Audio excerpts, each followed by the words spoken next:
तो आज हम बात करने वाले हैं गुड फ्राइडे के बारे में, जिसे हम जानते हैं क्षमा के दिन के तौर पर। चलिए एक सवाल से शुरू करते हैं।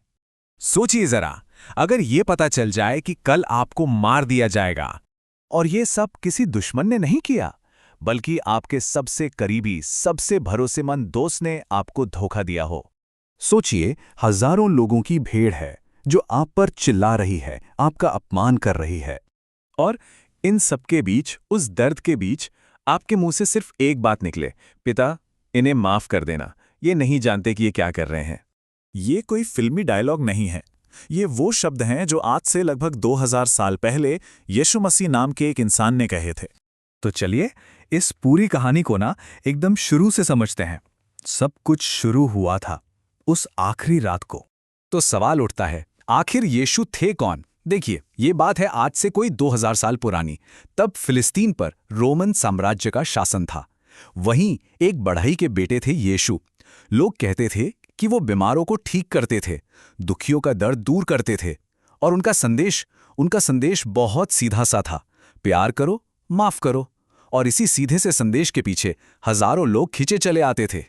लेकिन जाहिर है, जब भी कोई सच्चाई की बात करता है तो कुछ लोगों को दिक्कत होती है।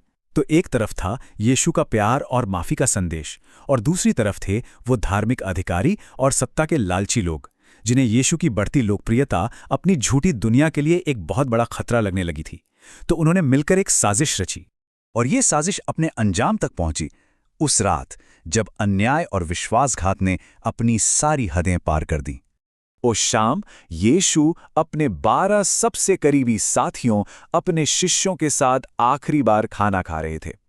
खाते खाते उन्होंने रोटी उठाई, उसे तोड़ा और कहा, ये मेरा शरीर है जो तुम्हारे लिए दिया जाएगा।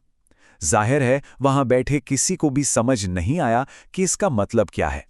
लेकिन उसी टेबल पर उन्हीं के बीच बैठा था यहूदा, उनका अपना शिष्य। और जानते हैं इस विश्वासघात की कीमत क्या थी? सिर्फ 30 चांदी के सिक्के। अपने गुरु को, अपने दोस्त को पकड़वाने की कीमत। खाने के बाद यीशु पास के गेत्सेमनी बाग में गए। वहां उन्होंने अकेले में प्रार्थना की। कहा, पिता, अगर हो सके तो ये पीड़ा मुझसे दूर कर, लेकिन फिर भी जो मैं चाहता हूं वो नहीं, जो तू चाहता है वो हो। ये एक तरह से पूरी तरह से खुद को सौंप देने जैसा था। और तभी मशालों की रोशनी में सैनिक वहां आ पहुंचे। उनके आगे आगे चल रहा था यहूदा। वो सीधे यीशु के पास गया और उन्हें गले लगा लिया। सोचिए, गले लगाना जो प्यार की निशानी होता है, वही गिरफ्तारी का इशारा बना। उन्हें पकड़ लिया गया और रात के अंधेरे में ही धार्मिक नेताओं की अदालत में एक मुकदमा चलाया गया। ये मुकदमा बस नाम का था, फैसला तो पहले ही लिखा जा चुका था। इल्जाम लगाया गया ईश निंदा का, मतलब परमेश्वर का अपमान करने का। आयरनी देखिए, जिस इंसान ने पूरी जिंदगी ईश्वर और प्रेम की बात की, उसी पर ईश्वर के अपमान का आरोप लगा।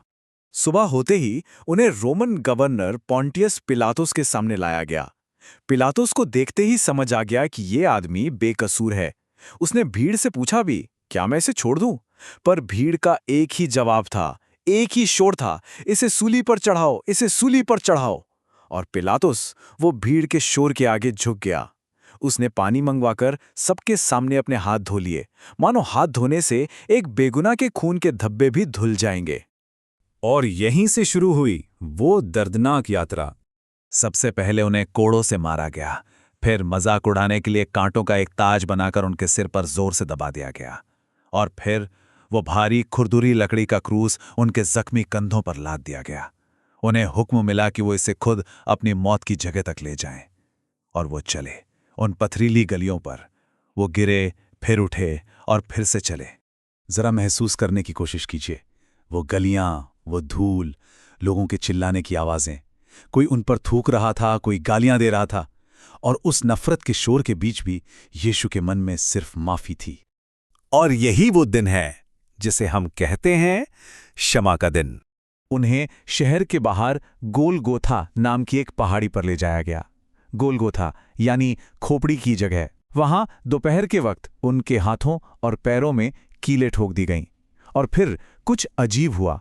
भरी दोपहरी में आसमान एकदम काला पड़ गया। 3 घंटों तक दिन में रात जैसा अंधेरा छाया रहा और फिर करीब 3 बजे यीशु की आवाज आई, पिता, मैं अपनी आत्मा तेरे हाथों में सौंपता हूं। और इसके साथ ही सब खत्म हो गया।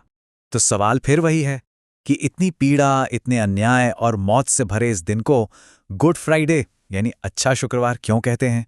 इसका जवाब ईसाई धर्म की सबसे गहरी मान्यता में छुपा है। उनका मानना है कि ये मौत एक अंत नहीं थी, बल्कि ये एक बलिदान था, हर इंसान के लिए, सबकी गलतियों की माफी के लिए।